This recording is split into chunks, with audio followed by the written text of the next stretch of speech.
You owe us $4.2 million for raising you," Mom said, sliding an itemized bill directly onto my Thanksgiving plate as if it belonged there more than the turkey. The room smelled like sage stuffing and cinnamon yams, but all I could see was a thick, plastic-bound packet with bold capital letters at the top. Parental investment statement. $4,200,000 due upon receipt. For a moment, I thought it was a joke, something they printed from the internet for laughs, but their faces were steady, expectant, almost peaceful, like they had waited years for this moment.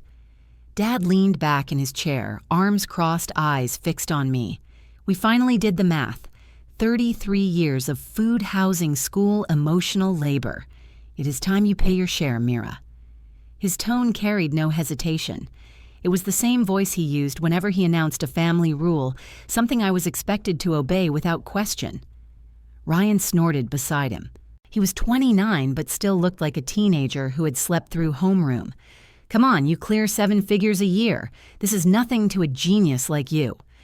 His grin stretched wide as if he were proud to be part of this moment, proud to watch me sit there, stunned fork frozen halfway to my mouth. I skimmed the first page of the bill because my eyes refused to believe what my brain was already screaming. Basic care package. Ages 0 through 18, $1,200,000. Emotional support and guidance, $900,000. Opportunity costs for mother leaving work, $680,000. Household wear and tear. Attributed to child use, $410,000. Interest and inflation adjustment at 6% APR, $1,010,000. The total sat at the bottom like a trap waiting to snap shut. Due on receipt. Mom tapped the figure with a manicured nail. "This is not a joke. We expect the first million wired before the end of the year." My throat dried as if someone had sanded it. I set my fork down slowly. The room felt smaller, the chatter around us dimming as though the walls absorbed the sound. Before I could ask anything, Mom delivered the next blow. "We've already spoken to a lawyer about filial responsibility. If you refuse, we will do what we have to." Her voice was calm, almost sweet, like she was explaining a household chore. That was the moment I realized this was not a sudden idea sparked by jealousy or holiday tension. This was planned, practiced, polished. My chest tightened. A wave of heat climbed up my neck. I tried to swallow my food, but my tongue felt thick and useless. Aunt Lisa watched me from across the table, her lips pressed together like she wanted to speak but thought better of it. Mom turned to her theatrically. "We sacrificed everything for her career. She owes us. Right, Aunt Lisa." A few relatives nodded out of reflex. Others looked away, and the rest stared at their plates, unwilling to join but too afraid to oppose. No one spoke up for me. No one ever had. A flash of old memories cut through my mind like flickers of a broken reel. Mom standing in the doorway telling me everything we have goes into you. Dad taking my after-school paychecks because it is better if I hold it for you. The quiet nights when I studied while Ryan slept, and still somehow my name landed on the bills that were supposed to be his responsibility. These images passed swiftly, only enough to remind me that none of this came from nowhere. It was the final chapter of a lifetime of being treated like a resource rather than a daughter. Ryan leaned back in his chair, smirking. "She is a big shot at some tech company. She can wipe this out with one bonus." Dad nodded in agreement. "We know about your stock, Mira, the options, the buyout. You did not hide it as well as you think." My heartbeat thudded in my ears. They knew something, yes, but not everything. Not the full scope, not the number of zeros or the influence attached to my work. If they did, they would not have put any of this in writing. I felt the corner of my mouth twitch in a restrained smile, a quiet, dangerous smile, one Dad caught but did not understand. If you knew everything I said softly, you would not have put this on paper. Dad frowned, confused. Mom mistook the tone for surrender. She straightened her shoulders as if victory had already been sealed. I picked up the packet, wiped my hands on the napkin, and set it down beside my plate. "Fine. You want to settle accounts? Let us settle them. Every single one." The air shifted. A few relatives leaned forward. Mom's expression melted into triumph. She thought I had broken. She thought the battle was over. I looked past them for a second into the invisible camera where millions of women like me sit silently watching. And I spoke to them as much as to myself. I design systems that catch fraud for a living. I just never thought I would have to use them on my own parents. The room went quiet. The real story had just begun. I was 33, living in a small but carefully arranged condo in South Austin, where the late morning light always slipped through the blinds in soft bars that warmed the hardwood floor. And while people around me often called my life polished or enviable, or some version of the American dream, I woke up most days feeling as if I had been running a long marathon with my past tied to my ankles, a weight that never loosened no matter how high I climbed. And as I sat alone the morning after Thanksgiving, replaying the scene with the bill on my plate, I felt the familiar ache of a story that had never really been mine to control. My name is Mira Cole, and on paper, I look like the kind of woman who should be untouchable. The kind of woman people point to as proof that hard work leads somewhere, because I am a lead risk algorithm engineer at Veritas Pay in downtown Austin, a fintech company that handles fraud detection for banks and card networks across the country, and in conference rooms full of executives in pressed suits. I am the person they defer to when patterns look suspicious or when billions in transactions need protection, and I stand at a whiteboard drawing arcs of logic while they nod and take notes and call me our secret weapon. People see that version of me, the sharp blazer, the calm voice, the panels at fintech symposiums, the recognition from magazines that spotlight women in tech, and they assume I grew up in some nurturing environment where brilliance was encouraged. But the truth is that everything I built was constructed quietly in the shadows of a family that believed love was transactional and support was a loan with interest attached. So even as I sat there in the condo with my laptop open and my coffee cooling beside me, the part of me that still reacted like a child kept asking how I could have become the person I am now, despite the place I came from. My father, Tom Cole, 62 now with thinning gray hair and a voice that could flatten a room, had told me for as long as I can remember that he had given up some mythical career to raise me a story he recycled at barbecues and holiday gatherings, even though the truth was that he had been laid off when I was in elementary school and never held a steady job again, yet somehow it always became a sacrifice he made for me, specifically as if my existence had blocked the path to his imagined greatness. My mother, Judy, 60, and still carrying herself like she was exhausted from a commitment she never agreed to, had worked as a receptionist when I was young, but quit when I was in middle school.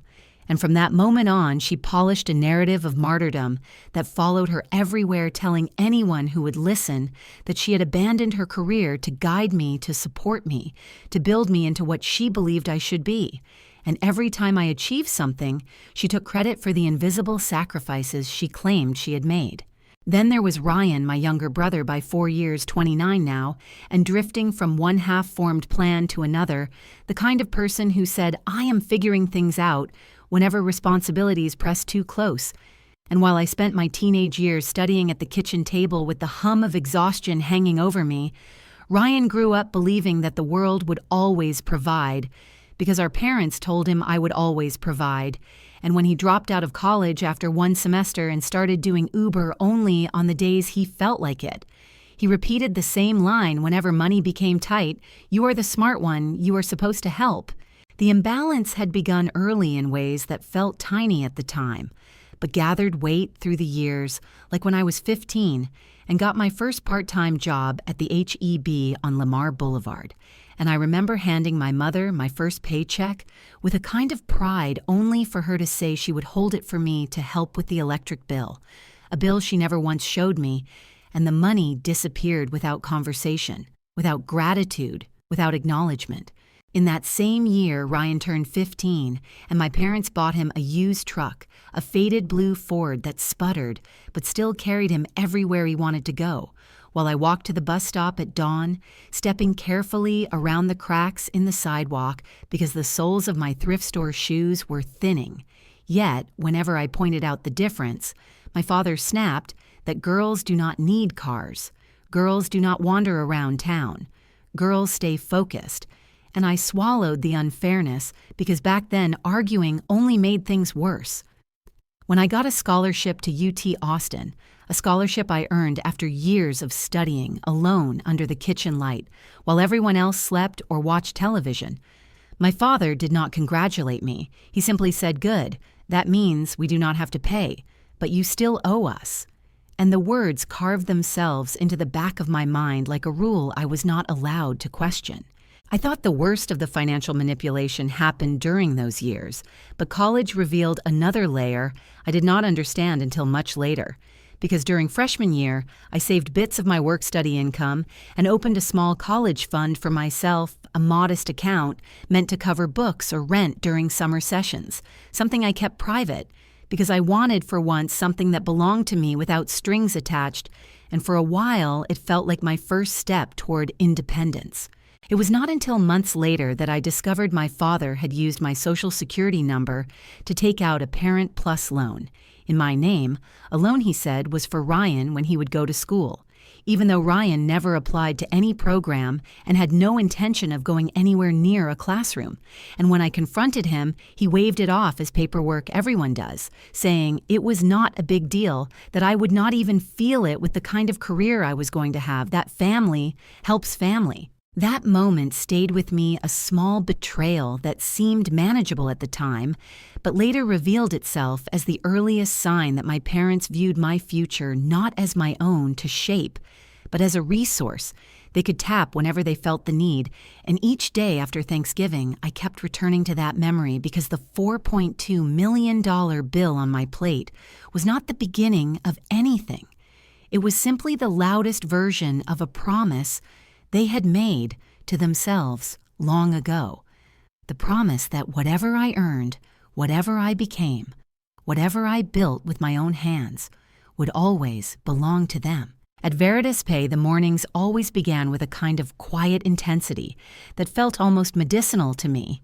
And as I walked into the 11th floor conference room the day after Thanksgiving, still carrying the echo of my mother's voice, demanding $4.2 million, I forced myself to breathe slowly while the team gathered around the long glass table, and the city glimmered behind them through the tall windows, and it struck me again how different my two worlds were, how surreal it felt to move from a holiday dinner where my worth was measured as a debt to a place where my expertise was treated like a shield protecting entire financial systems. I picked up the marker, clicked it twice out of habit, and started outlining the new anomaly detection model on the whiteboard drawing curves of probability mapping noise clusters, breaking down how spending deviations ripple through merchant networks, and the room grew still, the way it always did when I explained pattern integrity, and the VP nodded like he always did, while one of the senior analysts murmured our secret weapon under his breath. And for a brief moment I felt grounded, like someone who had earned her place, instead of a daughter who had been handed a bill for existing. When the meeting wrapped and people shuffled out to fetch coffee, I lingered a moment longer, staring at the equations drying on the board, thinking about how strange it was that strangers in suits trusted my logic more than my own family ever trusted my intentions, and the memory of one particular family dinner surfaced like a bruise pressed too hard. It had been a few years back when I first told them I had been promoted to lead engineer, and my mother, instead of congratulating me, tilted her head and said with a smirk that AI, whatever that is not a real career, not compared to doctors or lawyers, so do not get too full of yourself. And my father followed with his favorite line, "If you are so smart, why are you not a CEO yet?" As if success only counted if it was visible enough for him to brag about. I had swallowed my pride with my potatoes because arguing with them always ended the same way, with me feeling like a fraud in my own life.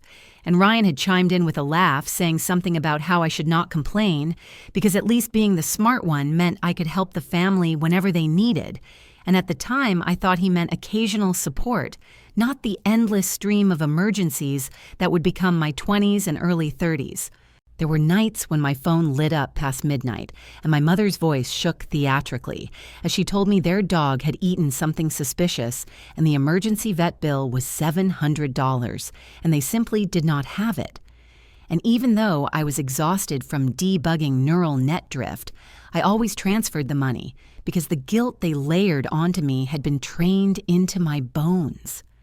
Ryan called even more often, his voice trembling with practiced fragility, as he said the landlord was threatening to kick him out, or that he had miscalculated gas money, or that his car insurance was overdue. And I always felt that familiar pull in my chest as I opened Venmo or Zelle to send another couple $100, never asking when or if he would pay me back, because I knew the answer before the question even formed. Financial support had become a silent contract I never agreed to, and yet somehow always upheld, and even though I earned well, I rarely let myself enjoy it, because the moment my balance looked comfortable, another family crisis appeared, leaving me living far more tightly than anyone in my position should have had to. But the real crack in the facade came on a Wednesday afternoon a year before Thanksgiving, when I was reviewing my own credit report to test a new cross-bureau integration tool we were developing. And I noticed a small discrepancy tucked between standard entries, a store credit card in my name from a chain I had never shopped at, followed by a medical bill from a clinic in San Antonio where I had never set foot. And at first I thought it was a data bleed, or an identity mix-up, something the model had misread. But the more I scrolled, the colder I felt. I opened a sandbox environment and fed the transactions through an internal fraud pattern test, something we used to check if spending behavior matched known location and device patterns. And when the results came back, my stomach dropped, because the flagged IP addresses and billing location pointed directly to my parents' house, not even masked or routed through a proxy, just careless and confident misuse of my identity, as if they believed ownership of me included ownership of my financial life.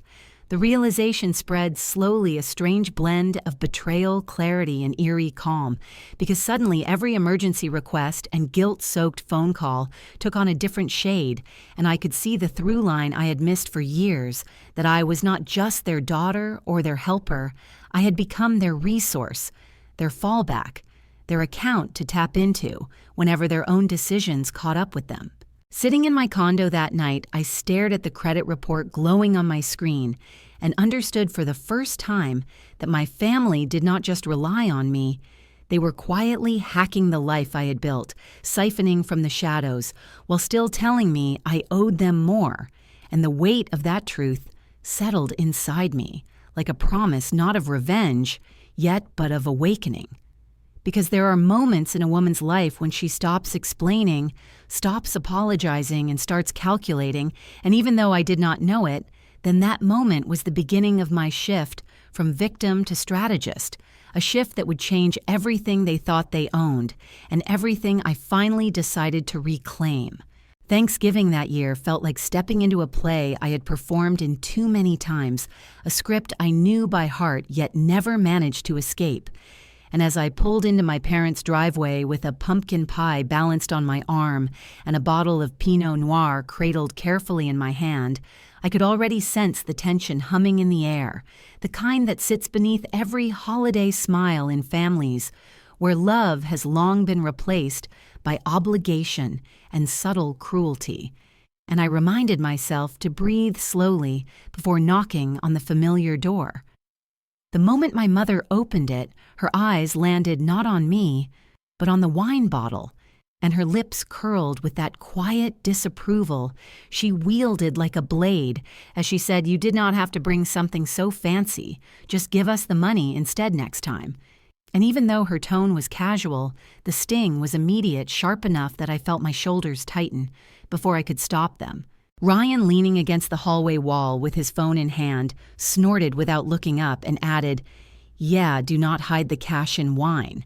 Sis, and it was so effortless, so casual that I realized in that moment how ingrained the expectation had become, how natural it felt to them that my contributions should always be measured in dollars rather than presents.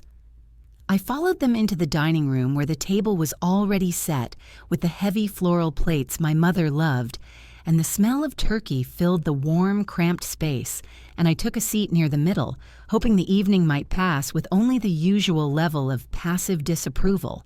But of course, hope has never been a currency that lasts long in that house. The meal had barely begun when my grandmother, who always tried to sound gentle, even when her words cut the deepest, asked if I had a boyfriend yet, and before I could respond, my mother spoke over me with a laugh that sounded bright enough to draw the family's attention as she said she is married to her laptop. That is why she has so much money and no life. And the entire table erupted in laughter that rolled like a wave around me, while I kept my smile stiff and tried to swallow a lump of humiliation that rose too quickly for me to contain. It was always like this. These small humiliations disguised as jokes, these digs aimed at reminding me that no matter how far I got, I would always be inadequate in some way they invented, and the older women at the table gave me sympathetic glances that did nothing to soften the ache, because sympathy without action only makes the silence feel heavier. Then my father chimed in as he always did when the conversation drifted toward comparison, saying Ryan may not be a genius, but at least he is here for us. You just send money and disappear. And the words hit exactly where he meant them to, because they took every act of support I had ever given and twisted it into abandonment, erasing years of sacrifice with a single, dismissive sentence. I kept my gaze on my plate, kept my breaths even, but inside, I felt something old and familiar, tightening a sense of being invisible, even while sitting in plain sight. The irony was suffocating because I had barely taken 3 bites before the evening turned from its usual quiet cruelty into something so audacious it almost felt theatrical, and when my mother stood smoothing her blouse as if preparing to make an announcement at a ceremony, I sensed the shift even before she dropped the thick plastic-bound packet onto my plate. She delivered the bill with the precision of someone serving dessert, and as she explained their calculations, their sacrifices, their so-called financial burden, I felt all the oxygen leave the room, and although I had already replayed the moment dozens of times since then, the shock of it in real time had carved itself into my memory like a burn. What made it even more surreal was that once the $4.2 million demand was on the table, they did not stop there. Because when I continued to sit in stunned silence, my mother pulled a second folded document from her purse and laid it beside the first as she said, "We worked out a payment plan, too, to make it easier for you. $700,000 in the first 6 months and the rest over 10 years interest-free because we are family." And she said it with such serene confidence, such practiced righteousness that anyone watching might have believed she was offering me a kindness rather than presenting a ransom disguised as gratitude. Ryan laughed into his cup as if the arrangement were reasonable and said, "See, they are even giving you a discount. You should be grateful." And the absurdity of it was so jarring that I could not even muster a reaction. Because in that moment, the truth settled over me with chilling clarity that they viewed my success not as an achievement, but as a resource owed to them by birthright, that in their minds, everything I earned belonged to them. Because they had shaped a narrative where my existence was an investment and my adulthood was the time to collect. The table kept eating as if nothing monumental had happened, as if demanding millions from your daughter was something families occasionally did when the turkey cooled and the clink of silverware against plates created a strangely domestic soundtrack to the unraveling of a bond that had already been frayed by years of smaller injustices. I watched my mother sip her wine with a pleased expression. Watch my father nod to himself as if he had solved a long-standing equation. Watched Ryan grin like he had won something, and I felt myself detach slightly from the moment, as if floating above it, observing the performance of a family so practiced in entitlement, they no longer recognized the grotesqueness of what they were doing. The humiliation mixed with disbelief, the disbelief mixed with something colder, a kind of focused stillness that sharpened at the edges, and as I stared at the payment plan sitting beside my untouched turkey, I realized that this was not the beginning of a fight. This was the culmination of years of conditioning, years of smaller debts they had imposed until they believed they had the right to impose the ultimate one. And in that realization, something inside me began to shift quietly, preparing for the moment when I would no longer be the daughter they could pull into the same cycles, the moment I would finally choose myself. When I drove back to my condo that night, the silence inside felt different than usual, heavier somehow, as if the walls themselves were holding their breath, while I replayed the Thanksgiving scene again and again, and by the time I set my keys on the counter, I could feel my mind shifting into the same analytical space I used at work, the place where emotion quiets down and logic takes over, a place I had never needed to use on my own family until now, yet it settled over me with a strange sense of inevitability.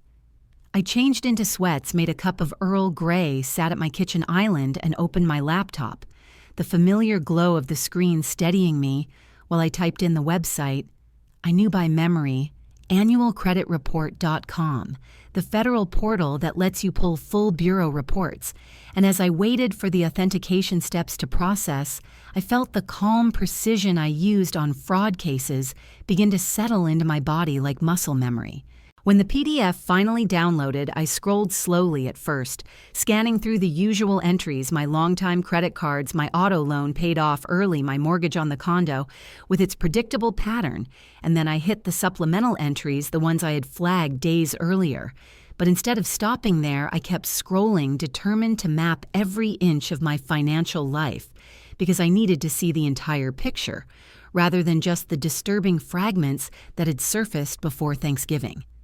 After marking the anomalies in yellow, I pushed the laptop aside long enough to go down to the garage, where I kept old documents in a blue plastic storage bin labeled taxes, and I carried it upstairs, dust clinging to my sleeves, feeling strangely like an archaeologist about to excavate the ruins of my own life. I spread everything across the living room floor, bank statements from my 20s, neatly stacked tax returns, loan confirmations, receipts from times I had covered my parents' bills, and I created a new spreadsheet titled What I Actually Paid versus What They Claim, and line by line I entered the real numbers: the tuition I covered for Ryan when he pretended he might return to school, the power bills I paid during the summer when their AC unit died, the medical copays I covered because my mother insisted she could not handle unexpected expenses, and even the random charges I paid on their behalf when they insisted they would reimburse me later. I added a column labeled Emotional Subsidy, which made me laugh quietly to myself, not because any of this was funny, but because the absurdity had crossed the threshold into something darkly comical, a place where the only way to remain sane was to call it what it was, with a hint of sarcasm, and I kept typing, watching the total climb far beyond anything they had ever acknowledged. I paused only once, staring at the numbers and wondering how many other people had done this in the quiet of their own homes, laying out the truth of what they had given to families who pretended it was never enough, and the thought made something tighten in my throat before I forced myself to keep going. I returned to the credit report with a fresh eye and began reviewing older entries, ones I had skimmed without thinking over the years, and that was when I saw a loan entry.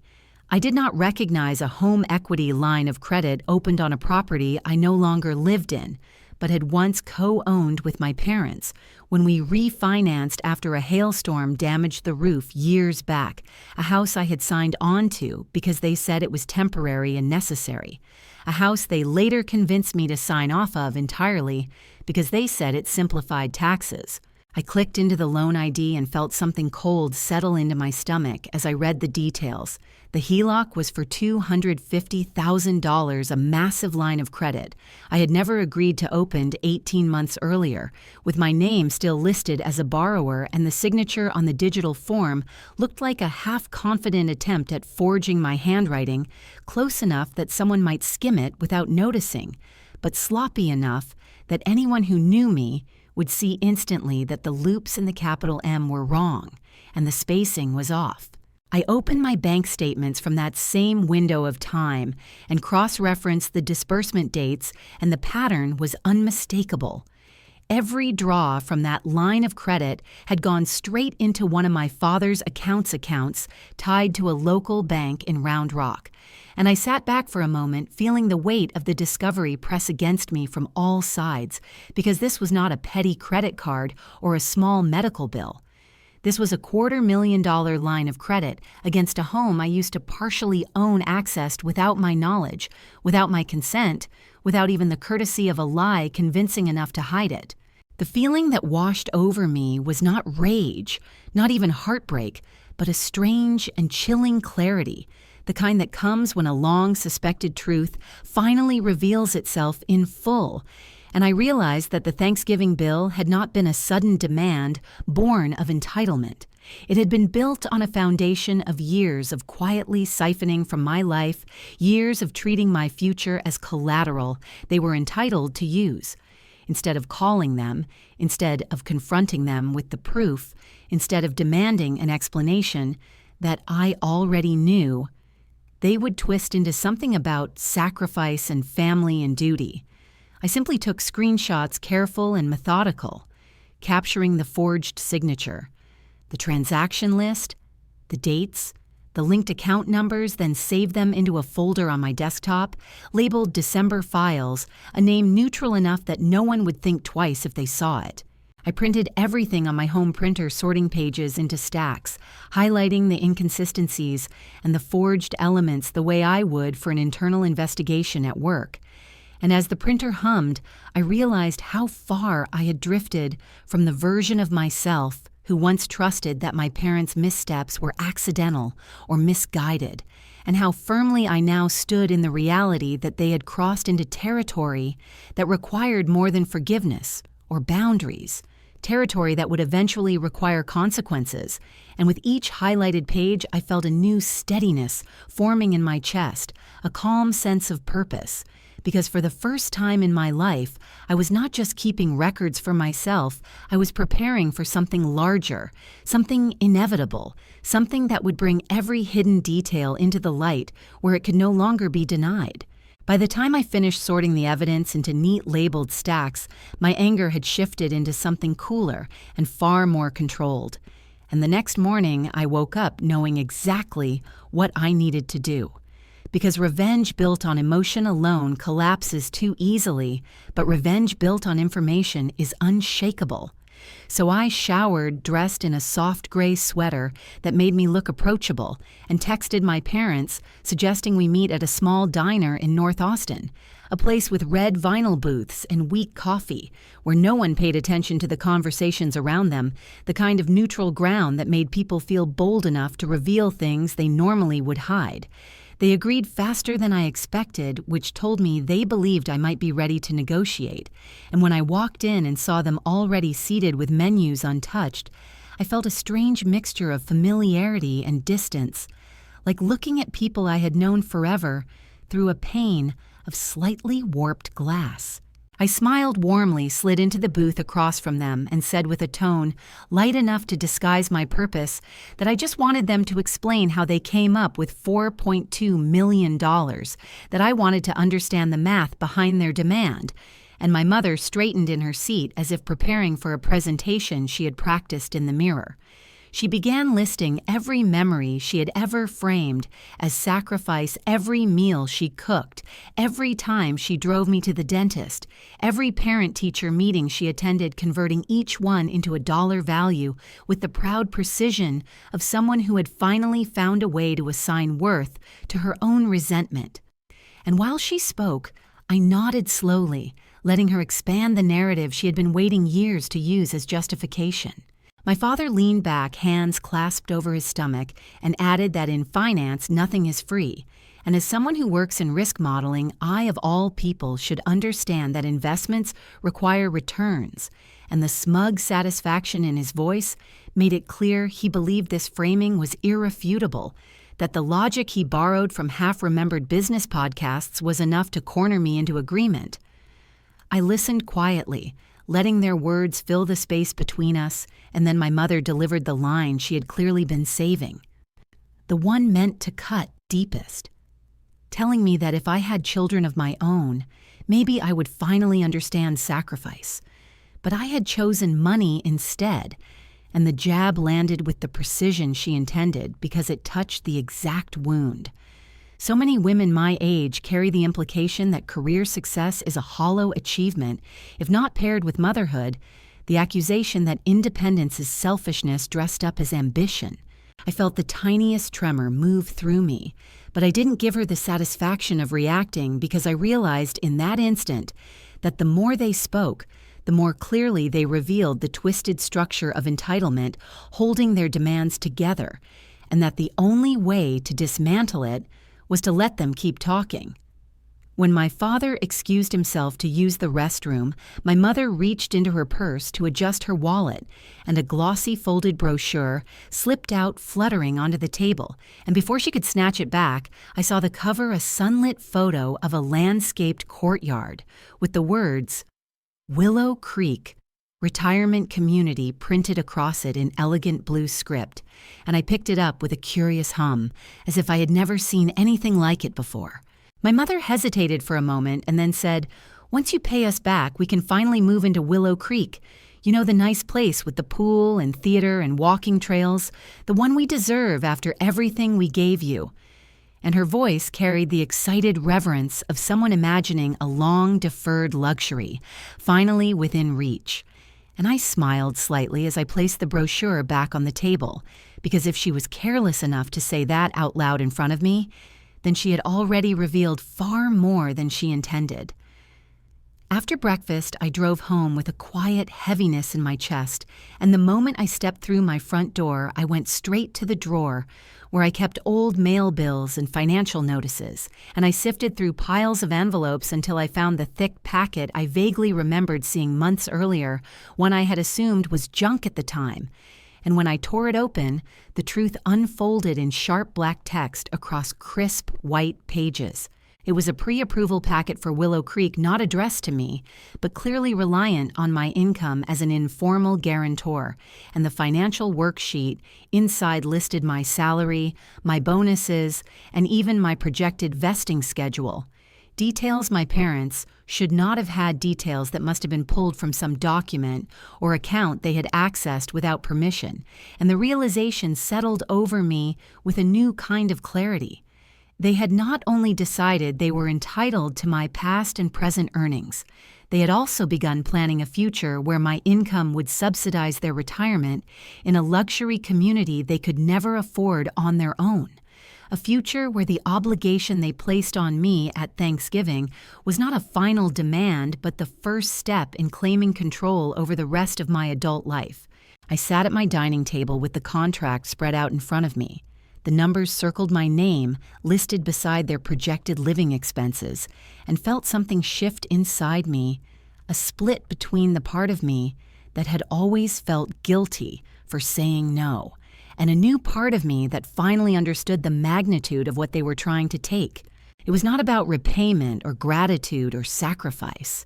It was about ownership, a belief that my success existed to fund their comfort.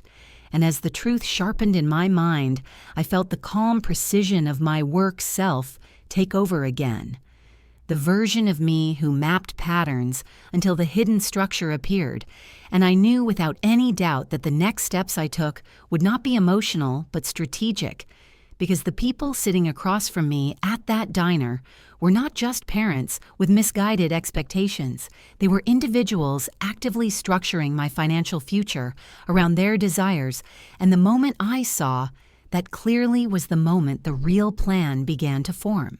In the days that followed my meeting with my parents, I found myself moving through my routines with a strange dual awareness, the familiar rhythm of my work life pulsing alongside the sharper undercurrent of everything I had uncovered.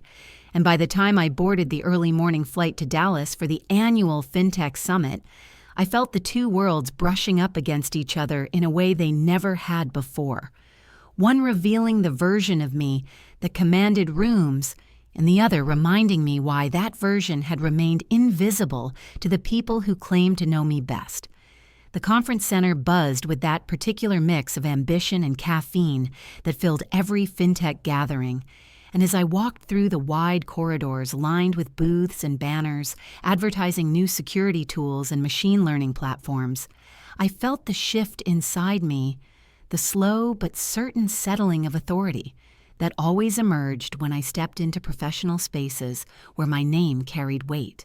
When the moderator introduced me on the main stage, the lights dimmed slightly, and his voice carried across the packed room as he announced that I was Mira Cole, the architect behind Veritas Pay's fraud engine, the system currently protecting over $80 billion in transactions each year, and hearing it spoken aloud in front of hundreds of people created a quiet echo in my mind, a reminder that whatever my parents imagined about my life, this was the truth they refused to acknowledge. I walked across the stage to applause that felt warm rather than performative, took my seat on the panel beside executives from several major banks, and crossed my legs with a practiced calm, letting the microphone settle comfortably in my hand while the moderator asked each of us about emerging fraud patterns, potential vulnerabilities, and the evolving role of artificial intelligence in the financial landscape.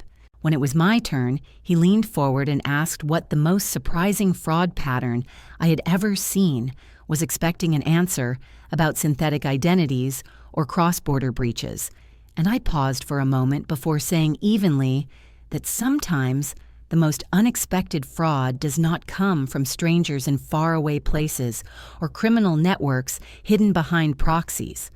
Sometimes it comes from the people who know your birthday by heart, and the audience laughed lightly at first before realizing there was something sharp beneath the humor, a truth that resonated deeper than the joke suggested.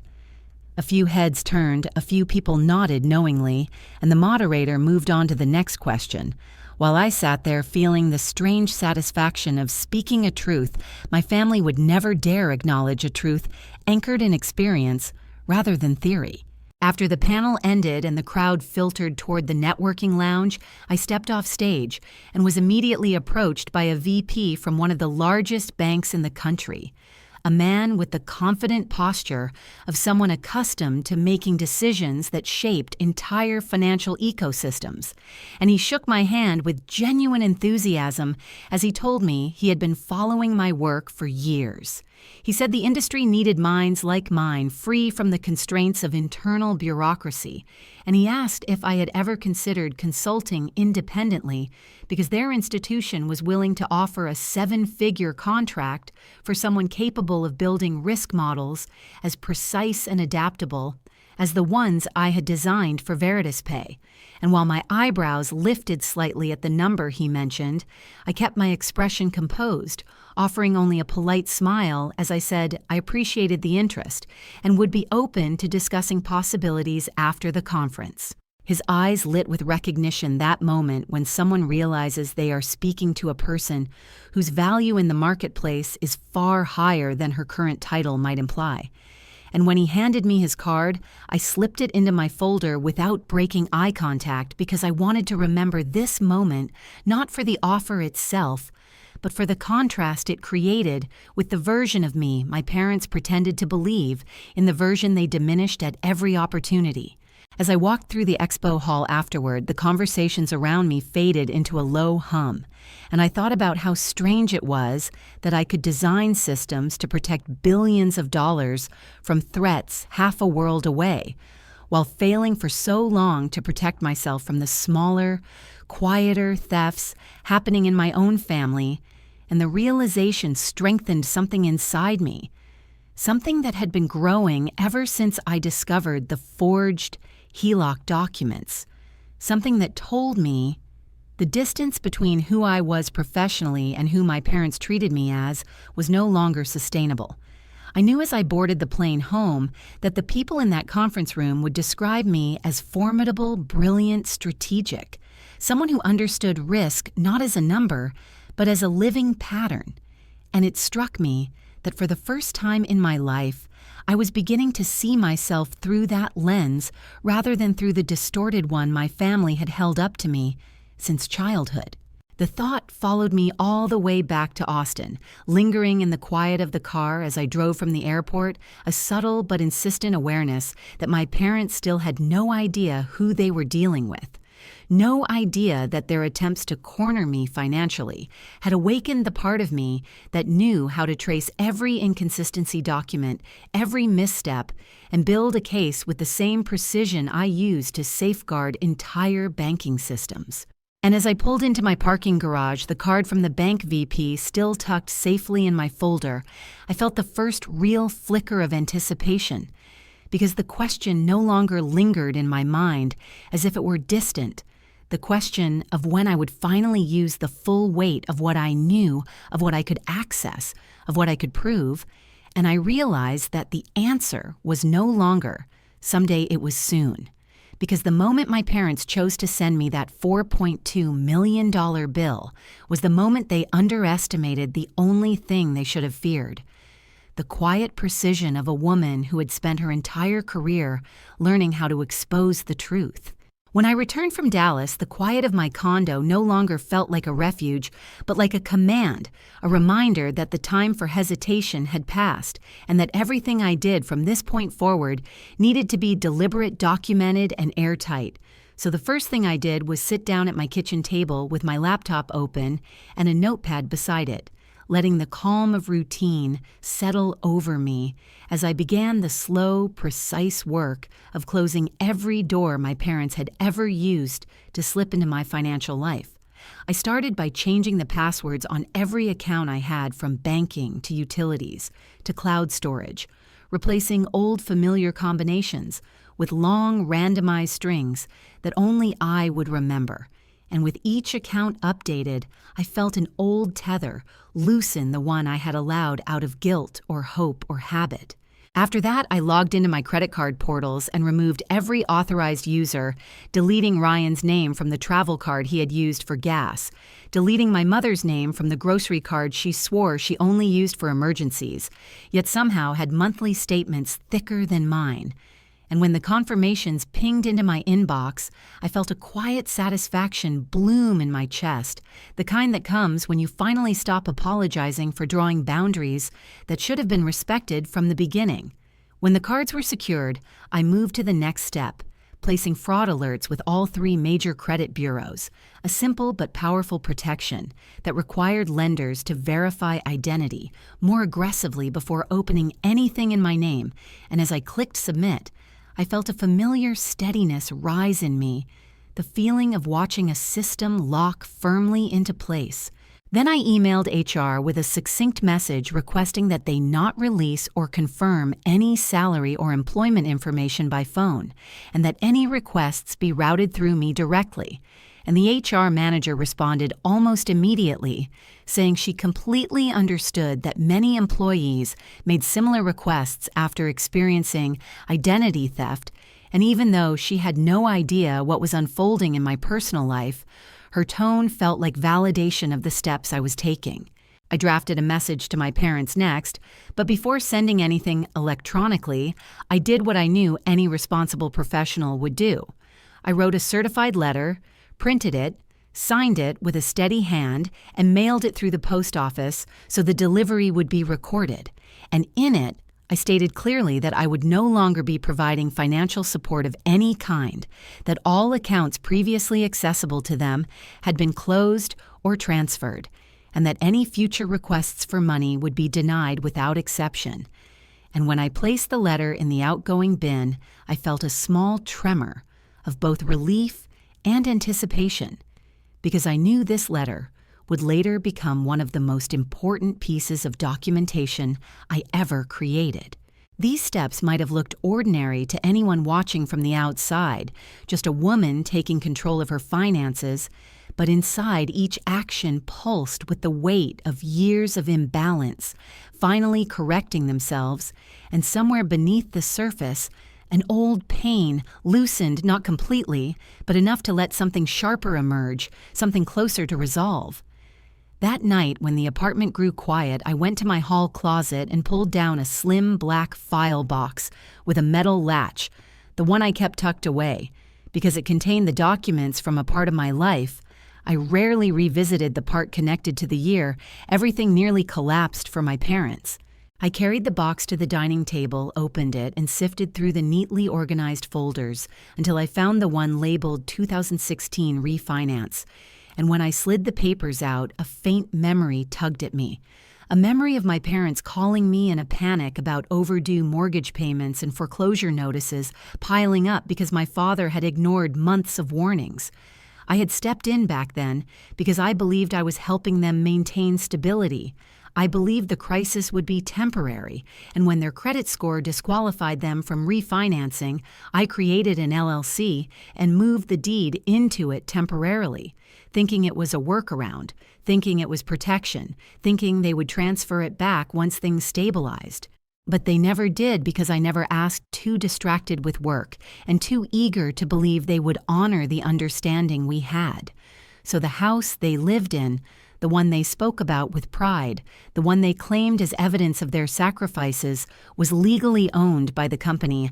I had created a detail they either never understood or conveniently forgot. As I traced my finger along the deed with my name printed beneath the LLC registration, I felt something shift inside me, not triumph and not spite, but a deep and steady recognition of the leverage I had unknowingly carried for years. Leverage they had never considered, because in their eyes I was only the provider, the one who funded emergencies, the one who owed them for raising me. I set the documents down, gently inhaled slowly, and whispered into the empty room a sentence that came from a place deeper than anger, a place carved by years of dismissal and debt, disguised as devotion. They think they own me, but they do not even own their front door. Hearing the words aloud clarified something I had been circling for weeks, the realization that I was not operating from weakness, but from a position of complete structural advantage, one built not on manipulation or deception, but on legal reality, one that would matter far more than their guilt tactics or fabricated invoices. I closed the file box and placed it back in the closet, not because I needed to hide anything, but because I knew the time to use those documents had not yet arrived, and part of setting a proper trap is knowing when not to spring it, when to allow the other party to step deeper into their own assumptions. The rest of the night I moved through my condo with a quiet sense of purpose, straightening stacks of papers, organizing the evidence I had gathered, and preparing the next steps I would take with the same careful precision I used when designing a risk model. And by the time I finally went to bed, I felt something I had not felt in years, a calm certainty that the imbalance of my family's expectations was no longer an unchangeable truth. Because for the first time, I held every piece of the puzzle, every record, every document, every legal thread, and I knew exactly how tightly they would weave together when the moment came to pull them taut. The week after I mailed the certified letter was strangely quiet. At first, a calm so unfamiliar that I almost allowed myself to believe they had finally understood the boundary I set. But silence in my family never meant acceptance. It meant preparation. And the first crack appeared on a Sunday afternoon when my phone lit up during a grocery run with a FaceTime call from my mother.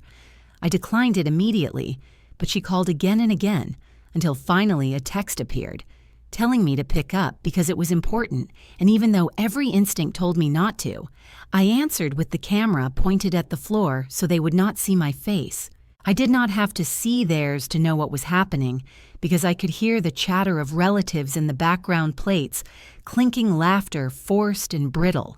And then my mother's voice rang out far louder than necessary as she set the phone on the dining table, like she was placing evidence before a jury, announcing to everyone at my grandmother's birthday gathering that this is the daughter who refuses to pay back what she owes.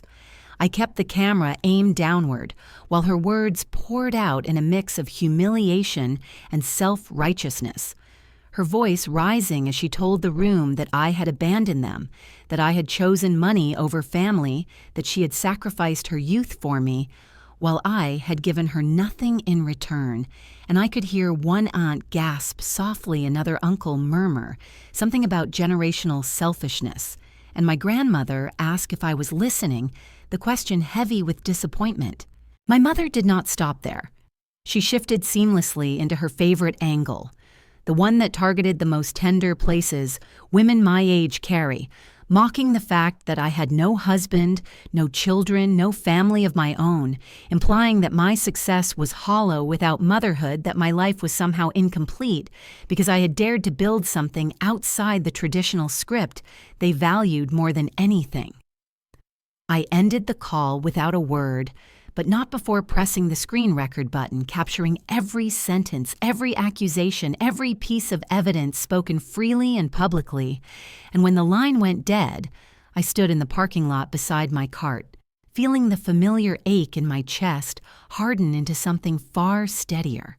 For the next 2 days, Ryan filled the silence with a steady stream of voice messages, each one angrier than the last. His voice tight with the false confidence of someone who had never been told no without falling apart, asking if I thought I was too good for them now just because I could code, accusing me of forgetting where I came from, threatening to expose me online for being a selfish fraud if I did not send him the money he needed for rent.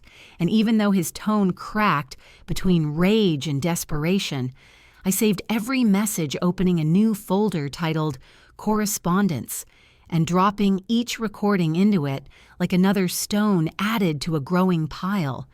I did not respond because responses only fed their performance, and the absence of my voice made them escalate the way a trapped animal thrashes harder when the cage stops reacting. A full week passed before the next blow arrived, a thick envelope shoved into my mail slot with my name spelled wrong on the front.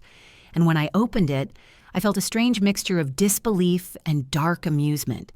Because inside was a demand letter, clearly written by my father, typed in a large, uneven font, filled with misspellings and dramatic legal terms. He must have copied from some internet forum insisting that I owed them $4.2 million in accordance with filial responsibility principles, and that they had consulted an attorney who advised them to begin formal proceedings if I did not comply within 15 days. The letter oscillated between threats and pleas, claiming that they had given me life and deserved repayment, that failure to pay would force them to take action, that they would seek a lien against my assets. And the final paragraph warned that once lawyers were involved, things would become public in ways I would not like a line. So ironic, I almost laughed out loud. Instead, I placed the letter neatly into a plastic sleeve, slid it into the expanding binder of evidence, and made an appointment with a real estate and estate planning attorney. I trusted a woman named Caroline, who had helped several colleagues navigate complicated family property disputes. When I sat in her office and handed her both the forged HELOC documents and my father's makeshift demand letter, she read silently for a solid minute, her expression shifting from mild curiosity to outright disbelief before she finally set the papers down and let out a quiet, incredulous laugh. "Good," she said calmly. "Their letter gives us written proof of intent and harassment, and the forged HELOC paperwork is far more serious than the threats they are trying to make. This is exactly the kind of leverage you want documented." I felt myself exhale slowly, the kind of breath you release when someone validates what you already know, but needed to hear spoken aloud by a professional. And she continued explaining that the worst thing I could do now was react emotionally, because the more they wrote, threatened, or recorded, the stronger my case became if this ever reached legal review. I left her office with a sense of steady purpose rather than triumph, because this was not the moment to strike. This was the moment to prepare another layer to continue letting them talk themselves deeper into the narrative they believed would force me back into submission. They thought they were pushing me toward fear, but all they were doing was building the record that would one day make everything collapse squarely on them.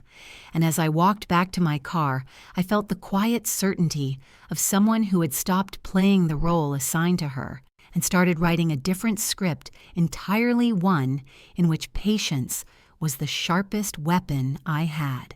The invitation arrived in the most predictable way, slipped into my mailbox without a return address, but written in my mother's looping handwriting, asking me to attend Family Appreciation Night at the Round Rock Community Church, the same place where my parents had spent years bragging about their hard-working daughter who paid their bills and made their lives stable, the same place where image mattered more than truth. And I knew even before opening the letter completely that this was not an olive branch, but a stage they were hoping to use as a courtroom where I would finally be pressured into confessing guilt I did not owe. I went anyway because silence sometimes protects toxic people more than confrontation does. And when I drove into the parking lot that Friday evening, the sun was setting behind the church steeple, casting long shadows that made the building look more like a theater waiting for its performers than a place of worship. And as I stepped inside, I saw the familiar wooden pews filled with neighbors' acquaintances and church members who had known my family for decades, but had never known the truth beneath the polished stories. My parents sat in the front row, smiling with the rigid excitement of people who believed they were minutes away from reclaiming control, and my mother waved at me as though greeting a wandering child finally returning home, while my father nodded with a confidence that told me they had already rehearsed whatever performance they planned to deliver. When the pastor opened the event, my mother was quick to volunteer to speak first, her hand shooting up before anyone else had the chance, and she walked on stage clutching the microphone with the self-assuredness of someone who believed the entire room existed solely for her narrative. Then she launched into the same familiar script of sacrifice, repeated in different words, telling everyone how she had given up her career to raise me, how my father had worked himself to the bone, how every penny they ever spent was out of love, and how heartbreaking it had been to watch their daughter grow successful only to forget the hands that raised her. And I watched as several members of the audience nodded sympathetically because that was the version of the story they had always heard. My father stepped forward to stand beside her, adding that they had asked for nothing except respect and acknowledgement, and his voice trembled with rehearsed hurt as he said they never imagined their daughter would turn her back on them during the most difficult years of their lives, and the room murmured with soft pity, unaware that every sentence they heard was missing the parts that mattered. I waited until the pastor gestured toward me and invited me to respond, and when I walked onto the stage, I felt the weight of my parents' expectations hanging in the air because they believed I would deny or soften or apologize, but I simply stood there for a moment, letting the silence settle before I spoke. I did not raise my voice or argue with them. Instead, I reached into my bag and pulled out the small remote that controlled the projector, clicking it once, and the screen behind me lit up with the first slide, a simple list titled Transfers from Mira to Family, showing dates, amounts, and notes, each line a record of money I had sent over the years for rent, medical bills, car repairs, emergencies, and non-emergencies, and the room grew noticeably quieter as people leaned forward. I clicked again, and the next slide appeared, this one displaying the HELOC account information, including the forged signature and the date it had been opened, and someone in the audience audibly gasped when they saw the $250,000 balance drawn against my name. Then I clicked again and showed the Parent Plus loan attached to my Social Security number, followed by screenshots of the unauthorized credit cards, the medical charges tied to clinics I had never visited, and finally the handwritten demand letter claiming I owed $4.2 million. When I spoke, my voice did not waver because there was no reason to perform, and I said clearly that I did not owe them $4.2 million because they had already taken more than that from me. Not just in money, but in years of manipulated obligation and emotional exhaustion, and I could see the exact moment when the audience shifted from sympathy to confusion to a dawning sense of discomfort as the narrative they had believed began to unravel. My mother's face drained of color, and my father took a step forward as though he wanted to snatch the remote from my hand, but neither moved quickly enough to stop what happened next because someone in the back row, a middle-aged man in a banking uniform, stood up and asked loudly if my parents were Tom and Judy Cole from Maplewood Drive because he recognized their names from an internal fraud briefing at the local credit union involving suspicious activity and forged financial documents, and suddenly the air thickened with tension as the room processed that revelation. My parents froze, their expressions flickering between shock and panic, and the banker looked directly at them with a seriousness that cut through whatever remaining illusion they had hoped to maintain, mentioning that he could not discuss details, but that the matter had raised eyebrows at his branch and might require further review. And in that moment, the entire room exhaled in a collective realization that the spotless reputation my parents adored so much had cracked. They were not just embarrassed, they were afraid because community reputation had always been their protective shield, and now it had been pierced publicly. And as murmurs rippled through the crowd, I simply stepped aside, letting the truth stand on its own without a single raised voice or insult. I did not stay for the rest of the event. I walked out quietly as whispers followed me down the aisle, and as I reached the parking lot, I felt a steady calm settle in my chest, because tonight had not been revenge, it had been illumination, and nothing terrifies people who live on lies more than unfiltered light. Several months passed after the night at the church, and for the first time in years, the silence that followed did not feel like a threat, but like a room finally aired out after decades of suffocating fumes, and I focused on my work with a clarity I had not felt in a long time, as the new consulting contract moved forward with steady momentum, offering me a level of professional freedom I had only dreamed about before. I settled into a routine that felt almost foreign, a rhythm without late-night phone calls demanding money or guilt, laced messages about responsibilities I never agreed to carry, and I began sleeping through the night again without jolting awake to check my bank accounts, verifying that nothing new had been secretly opened or charged in my name. My parents had gone quiet after the exposure at the church, disappearing from my inbox and my voicemail, and Ryan stopped messaging entirely, which I assumed meant they were regrouping, recalibrating, rewriting their version of events for whatever audience would listen. Although I knew they would not stay silent forever, because people who thrive on dependency do not simply walk away from their favorite source of power. They always return when their situation becomes desperate enough. I was reminded of that truth on a rainy Thursday evening, when a heavy knock landed on my condo door, slow at first, then more insistent, and I knew even before looking through the peephole that my peace was about to be interrupted, because desperation has a rhythm that is unmistakable. When I opened the door, my parents and Ryan stood on the landing under the dim hallway light soaked from the storm, their clothes clinging to their bodies, their expressions drawn tight with exhaustion and fear, and for a moment none of us spoke as rain pounded against the metal railings outside like a warning.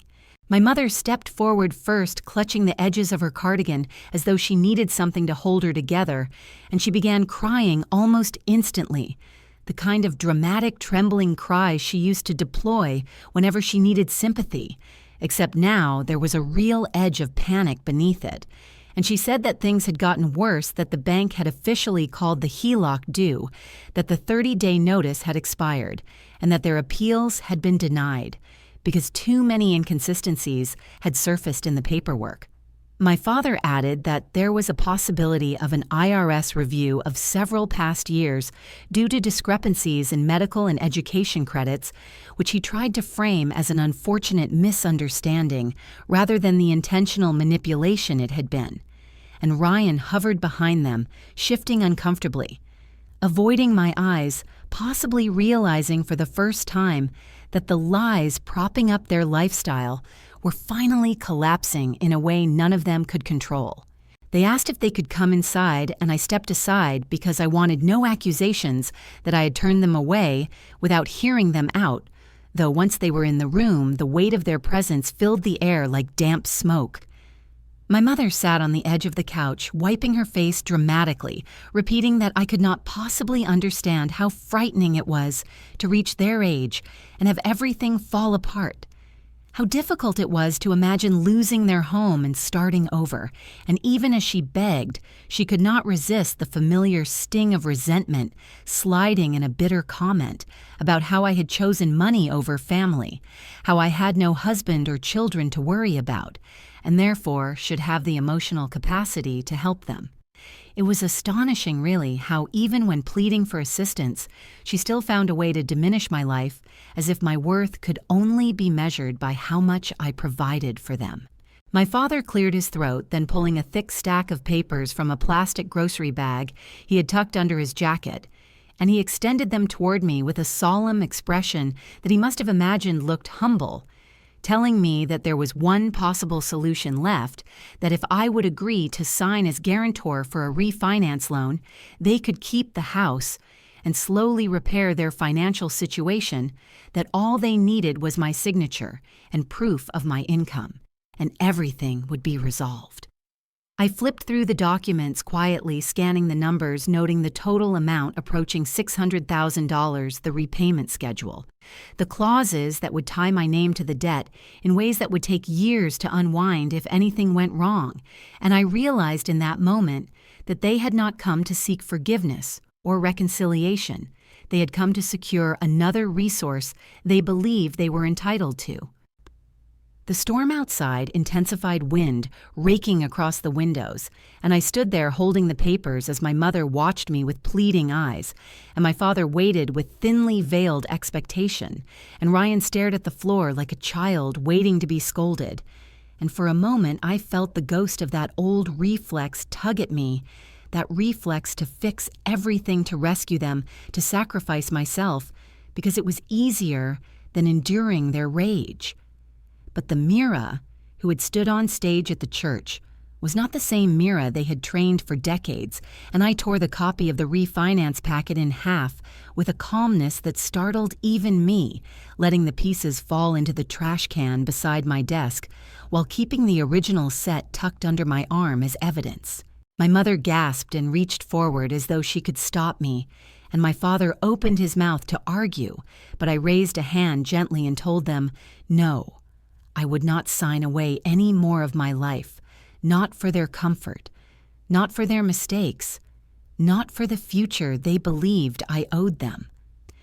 The storm rumbled in the background as they stared at me, bewildered by the fact that the daughter they had sculpted into an endless supply line had finally shut the valve, and without raising my voice or explaining myself further, I walked them to the door, opened it, and stepped back, watching them disappear into the rain with the realization that the well had run dry.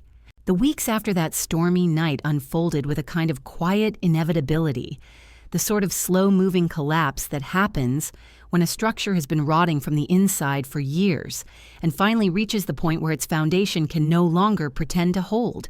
And although I did not follow their situation closely, I heard pieces of it through the same channels they once used to manipulate perception, because bad news travels faster in small communities than any rumor they once spread about my supposed ingratitude.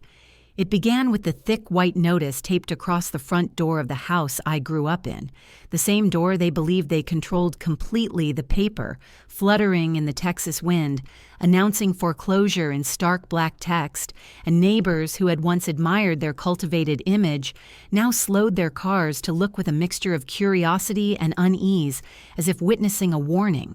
My parents packed intense silence for days, according to a message from a neighbor who had once chatted with my mother about garden clubs and church events.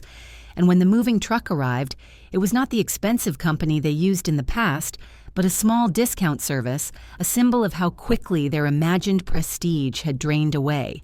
They ended up in a small apartment complex on the outskirts of Round Rock, a place with aging air conditioners humming in the windows and balconies cluttered with plastic chairs, nothing like the planned retirement community, with the pools and theaters they had fantasized about for years, and for the first time in their lives they were forced to live without the illusion of status they had carefully constructed. Ryan did not fare much better, And through a series of frustrated messages I never responded to, he hinted at the unraveling of his own life, describing how he had attempted to open a new credit card only to be denied instantly, how the bank representative told him there were irregularities tied to accounts he had once opened under my name, and how he was now responsible for balances he had assumed would vanish into the financial fog he thought only I would ever navigate.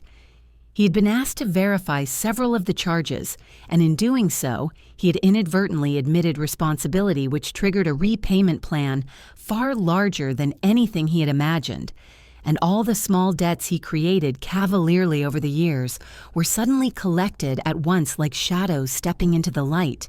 He texted that he might have to take on a second job, that his Uber income was no longer enough to cover the obligations piling up, that he was exhausted and angry at how unfair everything felt. And while reading those messages, I could not help noting how familiar his complaints sounded, only inverted now that the consequences rested on his shoulders instead of mine. The most unexpected confirmation of everything came one afternoon when I was reviewing a routine set of fraud alerts for a partner bank, and I received an internal email chain referencing several flagged accounts with a note at the bottom stating review triggered by Veritas Pay anomaly detection. And when I glanced at the masked customer identifiers, I froze for a moment because the pattern matched the sequence of transactions tied to accounts my family had once accessed or opened improperly. It seemed almost unreal that the system I helped build, the very fraud engine I had spent years refining, was now the one raising red flags against the people who had tried to exploit my identity for their advantage. And though the email was not directed at me personally, I sat there staring at the screen as a quiet realization washed over me. I had not lifted a finger to retaliate, yet accountability had found them anyway, not through revenge, but through mechanism, a kind of poetic symmetry that carried far more weight than any deliberate punishment could. A few days later, my father left a voicemail that I did not answer, his voice tight and strained, as he mentioned receiving notice that several previous tax years were being reviewed for discrepancies, specifically education credits and medical deductions that had been inflated or improperly filed, and the mention of penalties and potential repayment echoed through the message like a tremor. He said they did not know what to do, that it was complicated, that it was frightening. And though he did not explicitly ask for help, the implication hung heavy in his tone, a tone I recognized as the early stage of manipulation they had used so many times in the past. I deleted the voicemail after listening once because I did not need to hold on to those echoes anymore. I did not celebrate their downfall because there was nothing gratifying about watching a lifetime of poor choices collide with reality. Yet I could not deny the quiet exhale that escaped me, a long overdue breath that felt like unwinding a knot I had carried in my chest for years. This was not vengeance in the dramatic sense, not a spectacle or a confrontation, but a natural correction in the equation of our lives, the kind of financial karma that arrives when someone has spent decades assuming they could drain another person without ever facing the cost. I cooked a simple dinner that night, letting the kitchen fill with the warmth of garlic and butter.